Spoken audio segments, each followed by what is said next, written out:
Continuamos en La Venganza Será Terrible. Estamos hoy en los estudios de AM750, pero recuerden que mañana estaremos recibiendo al público en Buenos Aires, en el Auditorio Caras y Caretas. A las 8 de la noche los esperamos en la calle Venezuela 330. Mañana y el viernes también. Hablaremos esta noche de William Mambler, que era un señor que vivía en los Estados Unidos. Ubiquémonos allí, allá por las décadas de 1850 y 1860. Por aquel entonces, algunos fotógrafos y daguerrotipistas experimentaron con nuevos efectos, sobre todo en aquel que llamaban doble exposición. Algunos fotógrafos sin escrúpulos se dieron cuenta de que podían explotar estas técnicas para obtener un beneficio económico. Contaremos la historia de William Mambler, que según él mismo decía, era capaz de fotografiar a los espíritus. Discúlpeme, pero mire cómo se me ha puesto Señor, por favor, la piel. El contexto lo ayudó. En 1860 Estados Unidos estaba en plena guerra civil. Había muchos muertos, mucho dolor. Los supervivientes, desesperados por encontrar algún signo de vida duradera, se aferraban a cualquier esperanza. Mambler se inició en el arte de la fotografía espiritista por accidente en 1861, cuando tenía 29 años y trabajaba de joyero en Boston. Un día, mientras estaba trabajando en un autorretrato, descubrió la forma misteriosa de una chica joven en el negativo. Bueno, Mambler mostró la placa fotográfica a sus amistades, diciéndoles que era muy parecida a una prima suya que había muerto. Casi sin promoverlo él, los que vieron la foto dijeron que efectivamente era la prima afinada y lo felicitaron por el milagro. Claro. Todos tenían ganas de creer. Claro, cuando uno tiene ganas de creer, cree. La noticia empezó a difundirse y la verdad es que el espíritu de su prima, con toda probabilidad, no era más que el residuo de un anterior negativo capturado con la misma placa. Pero Mambler vio el filón. Acababa de nacer la fotografía espiritista. Mambler largó su trabajo de joyero y abrió su primer estudio. Su mujer, Ana, se unió al negocio. Era Hannah en realidad. Hannah era la encargada de recibir a los clientes, con los que acostumbraba a tener una pequeña charla en la que solían hablar, bueno, de los espíritus que querían ver aparecer antes de pasar a la sesión fotográfica propiamente dicha. Mambler, decía, se encargaba de canalizar hacia la cámara la fuerza que circulaba a través de él mismo. Bueno, tan simple como eso, ¿no? Lo que se veía en la foto como resultado era a uno mismo sentado donde Mambler le decía, y alrededor, a veces tomando nuestros hombros, o flotante, o a un costado, la imagen brumosa del ser querido finado. Los honorarios de Mambler eran exorbitantes. Cobraba 5 veces el precio habitual de la época, e incluso sin garantía ninguna de que aparecieran espíritus. Y muchas veces así ocurría, y sus clientes tenían que pagar por varias sesiones fotográficas hasta que por ahí aparecía algún muerto querido. Los fotógrafos de Boston estaban muy enojados. James Black, uno de ellos, creía que todo era un engaño.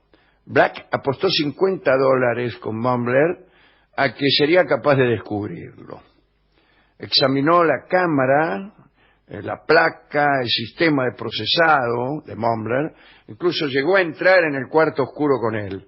La crónica habla de la asombrosa incredulidad de Black cuando una imagen con forma fantasmagórica apareció en el negativo, y esta revelación parece que lo hizo salir rajando al incrédulo Black. En 1863, en un ensayo para el Atlantic Monthly, Oliver Wendell, otro fotógrafo, no solo explicaba paso a paso las instrucciones para obtener una doble exposición, sino que además hacía referencia a la popularidad de las fotos de Mumbler. Con un fondo apropiado, fotografías así son un refugio para las mentes débiles, dijo Wendell. Para él, una madre que acababa de perder a un hijo y que quería tener una foto de su espíritu, bueno, se conformaba con poco, ¿no? Una mancha con apariencia de ropa de niño en la foto o una confusa forma redondeada bastaría para convertirla en la cara del niño. El negocio de Mumbler empezó a tambalear por algunos errores. Incluso algunos prominentes espiritistas que estaban de su lado, habían quedado atónitos al descubrir que algunos de los espíritus que aparecían en las fotografías de Mumbler eran personas que todavía estaban vivas y que habían quedado como residuo en las placas y que él usaba como tía, como primo, como padre o hermana de cualquiera.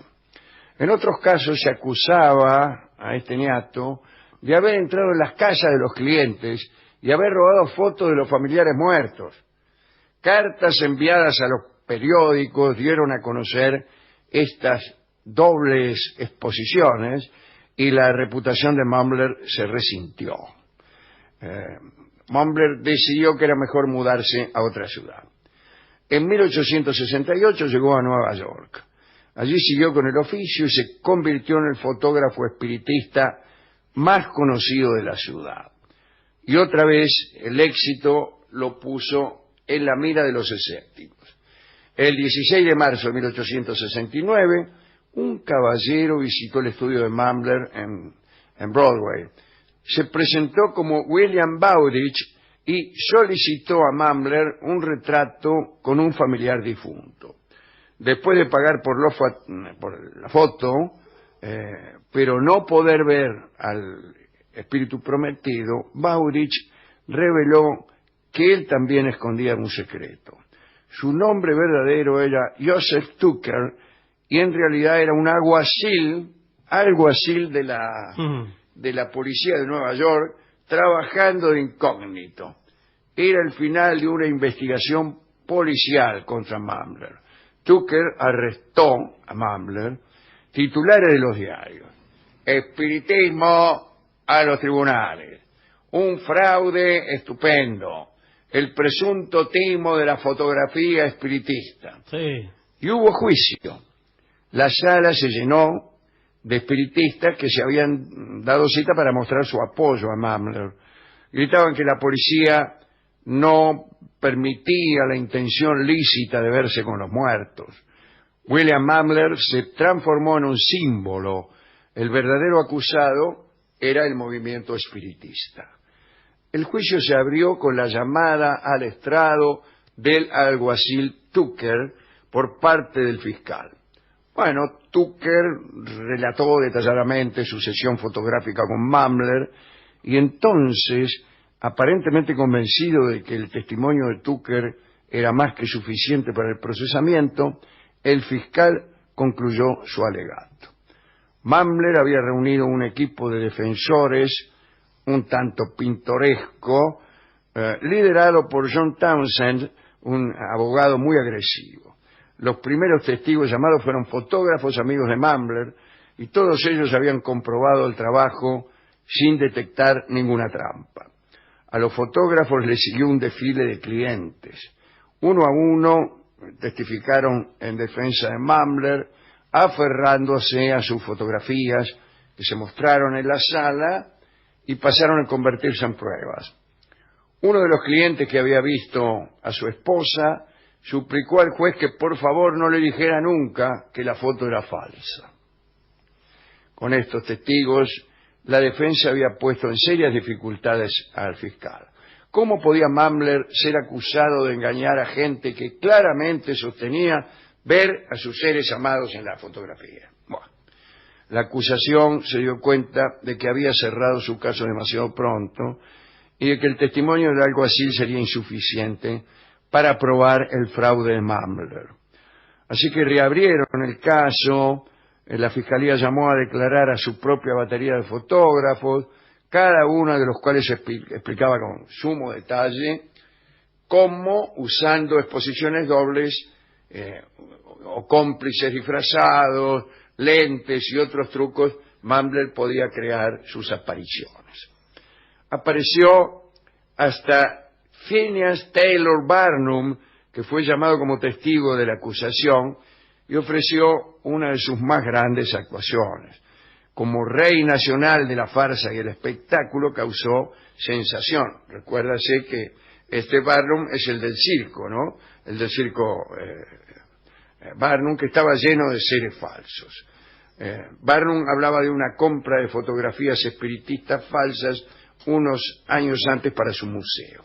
Durante su testimonio, Barnum aseguró que la persona a la que había comprado esas fotografías no era otro que William Mumbler. Digamos que Barnum no quería que nadie compitiera con él en el campeonato de falsarios y mentirosos.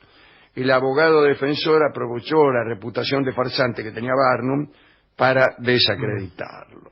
Dijo: es un hombre que apesta a fraude. El abogado también le recordó algunas de las curiosidades que Barnum había exhibido en su museo, como la sirena de Fichi o el caballo lanudo. El juez dio un veredicto ambiguo. Daba la razón al fiscal, afirmando que estaba moralmente convencido de que Mumbler utilizaba el engaño y el fraude. Sin embargo, ponía en libertad al fotógrafo.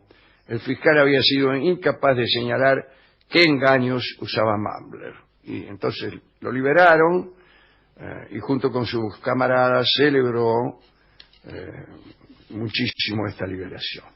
Inmediatamente después del juicio decidió dejar Nueva York y volver a Boston, donde abriría otro estudio fotográfico, aunque mucho más modesto. Mumbler continuó con su extraña profesión, fotografiando a los supuestos parientes muertos de personas que buscaban consuelo.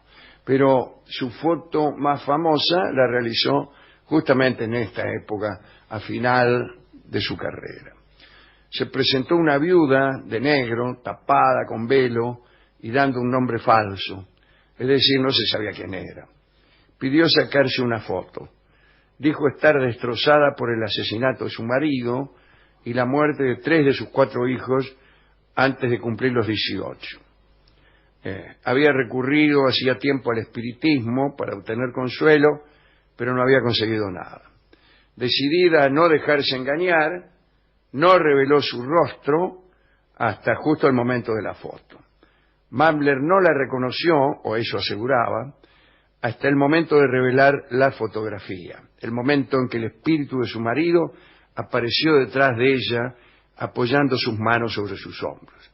Y la mujer era Mary Todd Lincoln, viuda de Abraham Lincoln, que se llevó, agradecida, emocionada y creyente, una foto con la figura etérea de su esposo tomando sus hombros.